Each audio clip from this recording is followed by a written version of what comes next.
to you by Sensodent K। अभी लेके आए सेंसोडेंट के। टूथ का करंट गॉन तो लाइफ का करंट ऑन। धर्मेंद्र जी, कैसे पढ़ा जाए हरियाणा के जनादेश को, बताइए सर।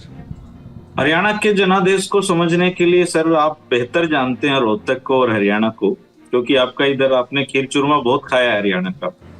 तो चुनाव जिताने के लिए तो पूरे देश में चुनाव लड़े जाते हैं, लेकिन हरियाणा एक ऐसी जगह है जहां लोग चुनाव हराने के लिए वोट डाला करते हैं।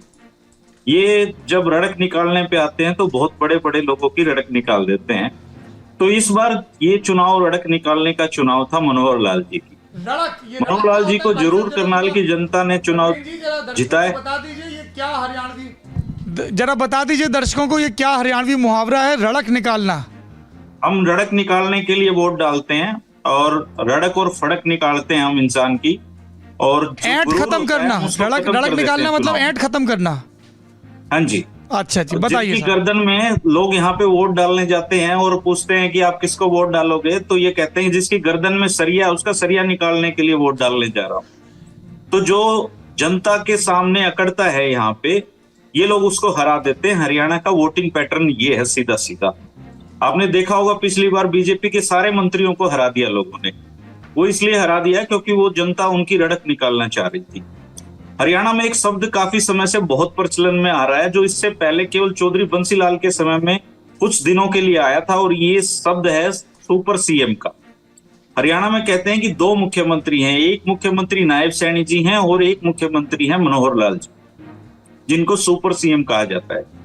ये 10 की 10 टिकटें हैं जो बीजेपी को मिली हैं।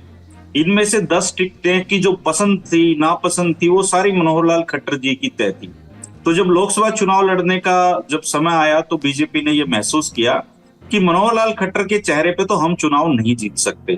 तो उन्होंने अचानक से एक फैसला लिया। फैसला था मुख्यमंत्री बदलने का। उन्होंने मुख्यमंत्री मनोहर लाल जी को बदला और मनोहर लाल जी ने अपने जो शिष्य हैं नायब सैनी, उनको हरियाणा का मुख्यमंत्री बनवा दिया। लेकिन काम करने नहीं दिया, उनके सिर पे बैठ गए और लोगों में ये मैसेज गया कि भाई ये कैसा बदलाव है, मनोहर लाल जी तो मुख्यमंत्री को काम ही नहीं करने दे रहे हैं। और इस वजह से जिस बीजेपी ने 2019 में 10 सीटें जीती थी, अब वो 5-5 पे आकर खड़ी हो गई है। ये चुनाव बहुत अलग तरह का हरियाणा में इसलिए चुनाव है क्योंकि बीजेपी को यहाँ पे कास्ट पॉलिटिक्स सूट करती थी। इस बार बहुत अलग तरह का चुनाव हुआ क्योंकि कास्ट पॉलिटिक्स के सारे जितने भी परसेप्शन थे वो सारे के सारे धराशायी हो गए। और आप हैरानी की बात देखिए कि अहिरवाल ने वोट दिया जाट कैंडिडेट धर्मवीर सिंह को, और उसी अहिरवाल ने वोट दिया कोसली, जिसमें दीपेंद्र हुड्डा, जिसकी वजह से 75,000 वोटों से पिछली बार चुनाव हार गए थे। इस बार वो कोसली से भी चुनाव जीत गए। अहिरवाल ने उनको वोट दे दिया। इसलिए जो कास्ट पॉलिटिक्स थी, जो बीजेपी को सूट करती थी, उसका जो कॉम्बिनेशन था इस बार डिस्टर्ब हुआ। दूसरा, जो कांग्रेस आज से 2 महीने पहले जब चुनाव की बात आती थी तो ये कहते थे बड़ी मुश्किल से एक सीट कांग्रेस जीतेगी रोहतक की, और आज बीजेपी को उन्होंने 5-5 पे बराबरी पे कर दिया।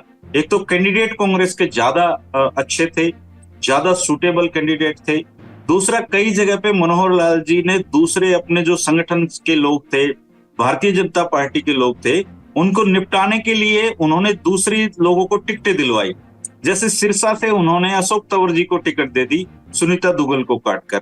वहीं से ये फैसला उनको उल्टा पड़ता चला गया और शैलजा जी भारी मतों से चुनाव जीत गई। हिसार में कैप्टन अभिमन्यु टिकट मांग रहे थे, कुलदीप बिश्नोई टिकट मांग रहे थे, रणवीर गंगवा टिकट मांग रहे थे। तीनों को ही मनोहर लाल खट्टर जी ने टिकट नहीं लेने दी, और रणजीत चौटाला जी जो निर्दलीय कैंडिडेट थे, जो विधायक के तौर पे, उनको टिकट दिला दी, वो भी चुनाव हार गई। अब मोहनलाल बड़ोली जी एक संगठन से लेके आए, लेकिन मोहनलाल बड़ोली जी को सोनीपत से टिकट दिला दी। वहां से सतपाल ब्रह्मचारी जी हरिद्वार से आके उनको चुनाव हरा गए, और जो उनका खुद का विधानसभा हल्का है वहां से हार गए। शैलजा जी का जो पुराना लोकसभा संसदीय क्षेत्र होता था सिरसा अंबाला में वरुण मुलाना जीत गए, क्योंकि वरुण मुलाना हरियाणा विधानसभा के बेस्ट एमएलए चुने जाते हैं, उनकी ग्राउंड पे वर्किंग ज्यादा है। एक तो कैंडिडेट का चयन इस बार कांग्रेस ने अच्छा किया, कैंडिडेट के चयन में मनोहर लाल खट्टर जी चूक गए। दूसरा, उन्होंने इस बार कहते हैं कि उनकी जो जुबान है इस बार थोड़ी और कड़वी हो चली थी। हिसार में जाके चौधरी भजनलाल जी को वो भ्रष्ट मुख्यमंत्री बताकर आ गए। वो जहां भी जाते थे उन्होंने वोट तोड़ने का काम किया। और जो अंडर जिसको एक कहते हैं लोगों के बीच में जो नाराजगी थी, वो मनोहर लाल जी को सबक सिखाने की नाराजगी थी। लोग चाहते थे कि मनोहर लाल जी को सबक सिखाया जाए और मनोहर लाल जी स्टार कैंपेनर बन गए बिना पार्टी की किसी प्रकार की अप्रूवल के। नायब सैनी तो एक तरीके से बैक बर्नर पे ही उन्होंने उनको रखा, खुद ही चुनाव का जिम्मा संभाले रखा इस भरम में कि मैं बहुत लोकप्रिय आदमी हूं। और हरियाणा की जनता का जो गुस्सा था उनके प्रति बढ़ता जा रहा था। इस वजह से बीजेपी का इतनी सीटों का नुकसान मनोहर लाल खट्टर जी ने करवा दिया। अब मनोहर लाल खट्टर जी खुद जीत गए हैं। 3 लोकसभा ऐसी हैं हरियाणा में जहां पे 9 की 9 विधानसभा सीटों से कैंडिडेट जीते हैं। उनमें रोहतक एक है, करनाल एक है और सिरसा एक है। बाकी पे किसी पे 5-6 इस तरीके से। धर्मेंद्र जी, मेरा अगला सवाल, आप विधानसभा की बात कर रहे हैं, विधानसभा चुनाव से ही जुड़ा हुआ है। क्या चौटाला परिवार की पॉलिटिकल रेलेवेंस अब खत्म होती दिख रही है या विधानसभा चुनाव में वो रिसरेक्ट हो सकते हैं सारे ही उनके फैक्शंस? सौरभ जी, केवल चौटाला परिवार की नहीं, आप इसको थोड़ा बड़े परिप्रेक्ष्य में देखिए। हरियाणा की राजनीति में 4 लाल अब तक हुए हैं, चौधरी देवीलाल, चौधरी बंसीलाल, चौधरी भजनलाल और मनोहर लाल। मनोहर लाल जी सीएम पद से हट चुके हैं, अब सांसद बन गए हैं। उनको पता लग गया है कि मेरी कितनी लोकप्रियता है, वो सीन से बाहर है। अब 3 लाल, चौधरी देवीलाल परिवार से 4 सदस्य लोकसभा चुनाव में उतरे और चारों को लोगों ने हरा दिया। हिसार में तो एक नारा चल रहा था, 1 बटन दबाओ और 3 चौटाला मुकाओ। तीनों कैंडिडेट वहां से हार गए। अभय चौटाला कुरुक्षेत्र से आ गए। देवीलाल परिवार के प्रति जो ट्रस्ट लोगों में था वो दुष्यंत चौटाला की वजह से दरक चुका है। उनकी रिलेवेंसी खत्म हो चुकी है।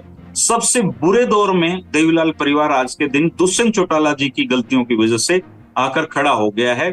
जो उन्होंने अपना कोर वोट बैंक के सेंटिमेंट के साथ खिलाफ जाके जो गठबंधन किया था हरियाणा में, उसके परिणाम उनको लंबे समय तक भोगने पड़ेंगे और इसका खामियाजा उनके परिवार के बाकी लोगों को भी हो रहा है। अब बात करें भजनलाल परिवार की। भजनलाल परिवार टिकट मांग रहा था, उनको टिकट नहीं मिली। और आप हैरान होंगे, आदमपुर हल्का जिसमें चौधरी भजनलाल का परिवार कभी चुनाव नहीं हारा, उसमें लोकसभा चुनाव में आदमपुर हल्के से कांग्रेस का कैंडिडेट चुनाव जीत गया है। आने वाले समय में जो कुलदीप बिश्नोई के बेटे हैं भव्य बिश्नोई, उनका ये सीट निकालना बहुत मुश्किल काम होता जा रहा है। तो भजनलाल परिवार भी राजनीतिक हाशिए पे हरियाणा में धकेल दिया गया है। अब बात करते हैं चौधरी बंसीलाल परिवार में। किरण चौधरी जी अपनी बेटी श्रुति के लिए टिकट मांग रही थी, जो चौधरी बंसीलाल जी की पोती हैं। उनको वहां से टिकट नहीं मिली और सबसे बुरी स्थिति ये रही कि भारतीय जनता पार्टी का कैंडिडेट और चौधरी बंसीलाल परिवार के सबसे दुर्विरोधी माने जाने वाले धर्मवीर सिंह तोसाम से चुनाव जीत गए हैं। और किरण चौधरी जी ने अपने कैंडिडेट की खुलकर मुखालफत की कांग्रेस पार्टी के, और ये चीजें कांग्रेस पार्टी में ऊपर तक गई हुई हैं। तो आने वाले समय में ऐसे कयास लगाए जा रहे हैं कि उनकी टिकट भी तोसाम से कट सकती है। तो चौधरी बंसीलाल परिवार हो, चौधरी भजनलाल परिवार हो या चौधरी देवीलाल परिवार हो, हरियाणा में परिवारों का ये जो युग है अब शायद खत्म होने की कगार पे पहुंच गया। बस एक अपवाद अभी हुड्डा परिवार लग रहा है। ये ताजा हैं। हालांकि राजनीति में ये उस वक्त से हैं, भूपेंद्र हुड्डा जी के चौधरी मातूराम जी तो रहे हैं संविधान सभा में। धर्मेंद्र जी, आपसे बात करना बड़ा दिलचस्प है और मैं उम्मीद करता हूं कि नेता नगरी के प्रोड्यूसर गौरव ताम्रकार जी आपको इस बार के नेता नगरी में और भविष्य में भी जरूर आमंत्रित करें, ताकि आपकी इस विश्लेषण से हम आगे भी लाभान्वित होते रहें।